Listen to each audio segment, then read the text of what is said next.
네, 가을이 물씬 찾아온 상암동 한시, 가을을 닮은 두 청년 정치인과 함께하고 있습니다. 권지웅 전 민주당 비대위원, 함실 전 국민의힘 중앙홍보위원과 함께하고 있습니다.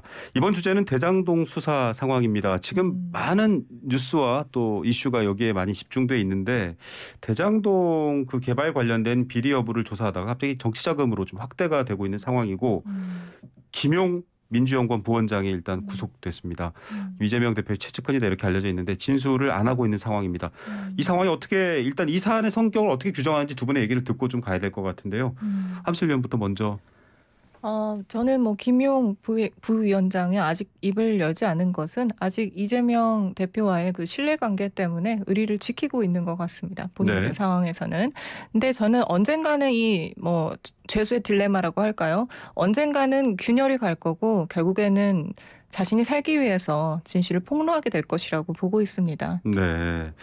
의리 얘기는 사실 유동규 전 본부장이 구속 완료로 나오면서 했던 말이기도 한데 권 의원님 어떻게 보고 계십니까? 지금 단계에서 이 사건을 딱 규정하기가 좀 쉽지는 않은 것 같아요. 네. 그러니까 지금 사실 이 사건의 핵심은 지금 상황의 핵심은 김용 부원장에게 정말로 돈이 갔는가잖아요.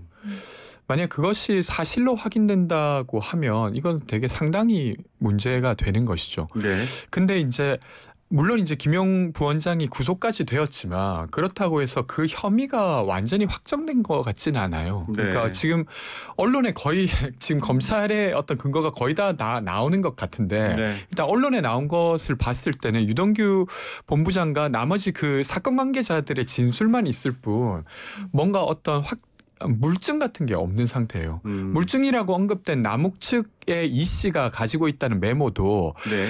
유동규 본부장에게 남욱 측의 돈이 가는 것까지가 있는 것이지 네. 그것이 김용 부원장에게 가는 것까지는 언급이 없다고 하거든요.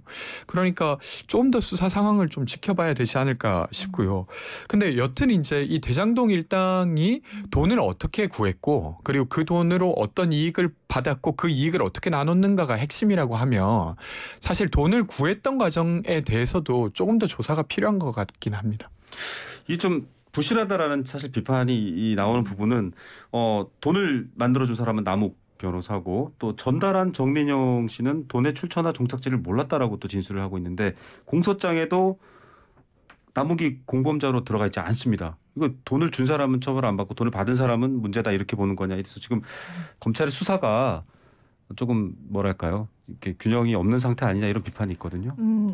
검찰은 이제 향후 공판 과정에서 이것들을 합리적으로 국민들께 하나하나 설명드리겠다고 밝혔고 앞으로 유동규 씨가 내가 이거 얘기했는데 나라가 이렇게 되나라고 얘기를 하지 않았습니까? 네. 유동규 씨가 앞으로 어떤 이야기를 하는지 또 우리는 지켜봐야 되겠죠. 네.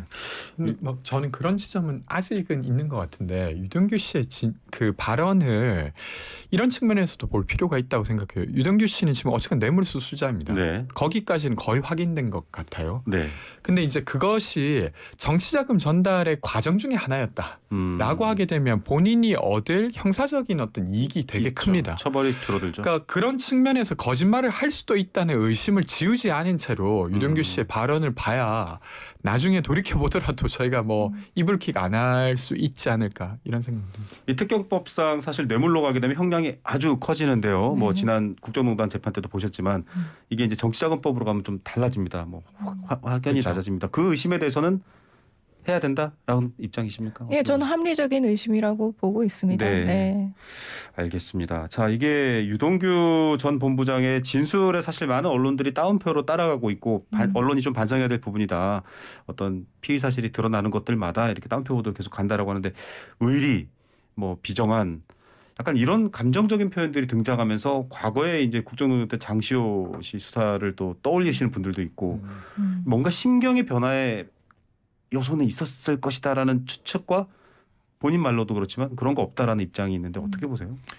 뭔가 이제 그 전과는 어쨌든 다른 발언들을 하고 있는 건 맞는 것 같아요. 진술이 바뀌었죠. 네. 근데 그것의 어떤 근거가 무엇인지는 지금 알 수는 없는데, 근데 이제 앵커께서 말씀해주신 대로 어떤 그 감정 상태, 유동규라고 하는 범죄 혐의자의 감정 상태 너무 뭐 언론이든 정치권이든 반응할 필요는 저는 없다고 생각하고 그가 이제 말하는 어떤 사실관계와 관련된 것에 새로운 것이 있다고 하면 네. 그것을 좀 집중적으로 다루는 게 적절하지 않나 싶습니다. 자료가 더 나올 것이다. 이제는 뭐 텔레그램 뭐 비밀번호까지 전달했다고 네네, 하지 않습니까? 열었다고 하죠. 분명히 뭔가가 더 나올 것이라고 저는 보고 있습니다. 네. 예, 수사의 물증 오늘 뭐 박스 가방이 발견됐다라는 말도 있었는데 정확한 출처라든지 목표를 또 검찰이 더 얘기를 해야 될 것 같다는 네. 생각도 듭니다.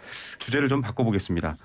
자, 이번에는 좀 어떻게 보면은 이 가십인가 아니면 정말 이거 심각한 문제인가? 근데 민주당 김성환 정책위원장은 한동훈 장관과 윤 대통령이 청담동에서 김현장 변호사들과 심야 술자리를 한 게 사실이라면 제2의 국정농단이다 이렇게까지 강하게 비판했거든요. 아이고.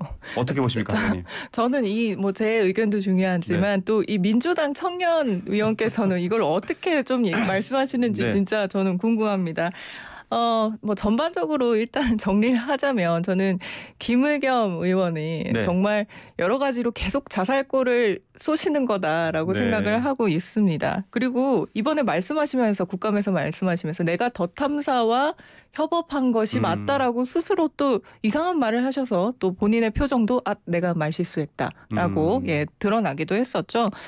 저는 이세창 자유총연맹 전 네. 권한대행께서도 여기에 대해서 명예훼손과 소설이다라고 했죠. 허위 사실 유포로 고소를 하지 않았습니까? 네. 왜 자꾸 이런 똥보를 차시는 겁니까? 네. 똥꼬를 차고 있다라고 네. 했는데 네. 어떻게 보세요? 일단은 저는 김의겸 의원이 이번에 제기한 문제는 좀 적절하지 않았던 것 같아요. 네. 왜 그러냐면 내용적으로도 좀 상식으로 납득하기 어려운 상황이잖아요. 네. 김현장 변호사 30명을 모아놓고 거기 대통령과 법무장관이 같은 자리에 있었다. 그것도 어떤 술집에 문백 아가씨. 그렇죠. 그래서 일단은 그게 역주행하고 이제 있습니다. 그렇기 때문에 상식적으로 상상하기 어려운 일이기 때문에 만약에 그것이 사실이라면 더 충격적이긴 한 그런 일인데 네. 근데 이제 제가 부적절하다고 생각하는 부분은 예를 들면 관련된 어떤 근거를 조금 더 취재를 하면서 확인이 되면 그걸 가지고 좀 제기를 했어야 될 부분 아닌가라는 측면이고요. 네. 근데 이제 이것과 별개로 한동훈 법무장관의 태도는 전 매우 부적절했다고 네, 여러 번 생각합니다. 지적되더라고요. 그러니까 이제 국무위원은 사실은 어떤 제기되는 의혹을 해명하면 되는 자리지 그걸 제기하는 자를 겁박하거나 그렇게 할 자리는 아니에요. 예를 들면 김의겸 의원이 아무리 부적절한 이야기를 했다 손 치더라도 거기에 대한 평가는 국민들이 내리는 겁니다. 네. 그리고 그것이 2년 뒤에 총선에서 내려지겠죠. 근데 그게 한동훈 장관이 갑자기 그 문제를 제기하는 국회의원을 평가하고 고소하고 이렇게 하고 있단 말이죠. 과거에 미래통합당의 이은재 국회의원이 네. 조희영 교육감한테 왜 MS 오피스를 마이크로소프트와 사서 하냐 횡령이다 뭐 이렇게 주장한 바 있죠. 네. 근데 그때 조희영 교육감이 고소했습니까? 혹은 아니면 그 동료 의원들이 이은재 의원을 뭐 윤리위에 제소했습니까?